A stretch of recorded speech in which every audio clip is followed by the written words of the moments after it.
Hello everyone, I want to talk more than I can fit into 4 minutes, so I'm going to talk kind of fast, please excuse me. There are a number of ways to go about this. I have linked to Bertrand Russell's essay below, as well as a video of Timothy Keller talking about his book, because those might prove handy for this discussion. I'm going to go through Bertrand Russell's essay on this side of things, and sort of address with my own thoughts based on Timothy Keller's thoughts, the arguments that is, Bertrand Russell makes, which is interesting because he actually addresses a number of arguments. He starts by talking about what is a Christian. We addressed that in videos 24 and 25.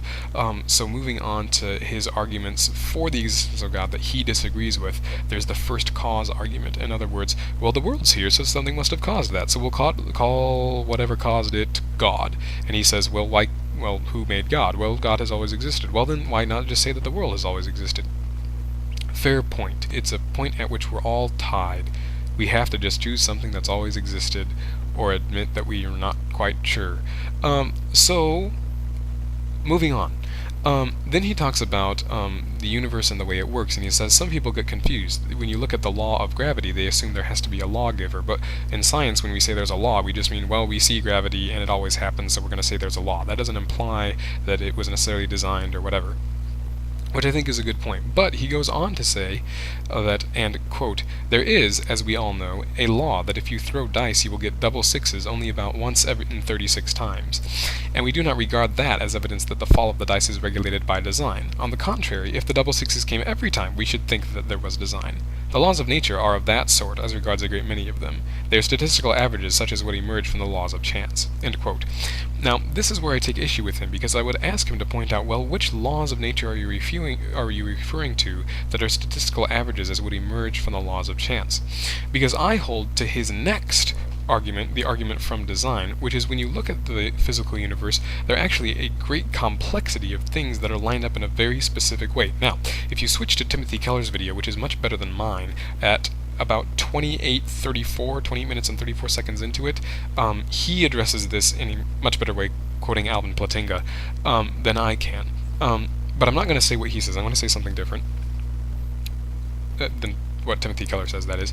And that's basically that when you look at the world around you and the atmospheric conditions and the physical properties of water and the number of amino acids that are lined up to make our bodies work the way they do, what you see is an incredibly complex number of things that are all lined up just right to work together. Now, there are two ways you can respond to that. One, you can say, well,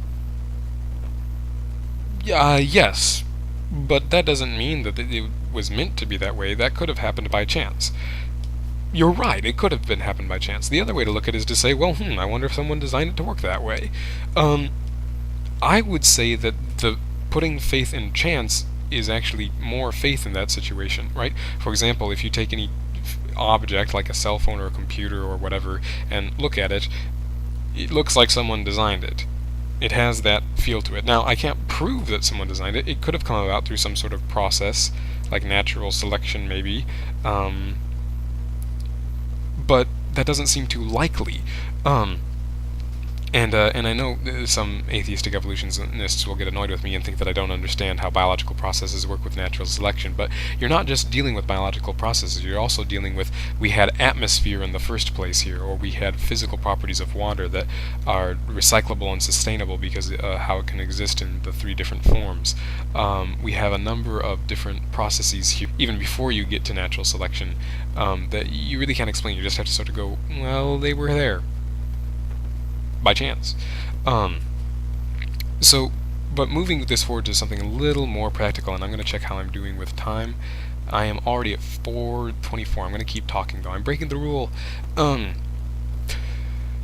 If you commit, and this is Timothy Keller, I'm just copying him now. If you commit your life to living as though there is no God, you're committing your life based on faith in the chance that this world, it works as well as it does, biologically speaking and otherwise, by chance. You're putting your faith in that chance.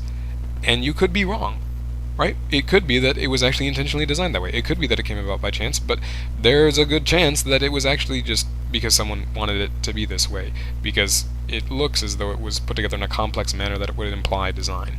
But if you live in faith in God, you are also living in faith. You can't prove that this is put together in a way that makes sense, and if you live your life as though there's some meaning behind it when there isn't, that's a risk too. So again, we're sort of at a tie here. Now, I don't think it's really a tie because I think the weight towards design is significantly greater than not. But we're in a tie in the sense that we're both working on faith, right? Neither of us can prove this. And there are risks to living on faith in either option, and we really should consider that there are risks on both sides. Okay, that's enough to talk about for today's video, I think. I would like Benjamin to hear from you. The rest of the argument, something good about Timothy Keller. Okay, thanks. Watch Timothy Keller's video. It's better than mine. Thanks, bye.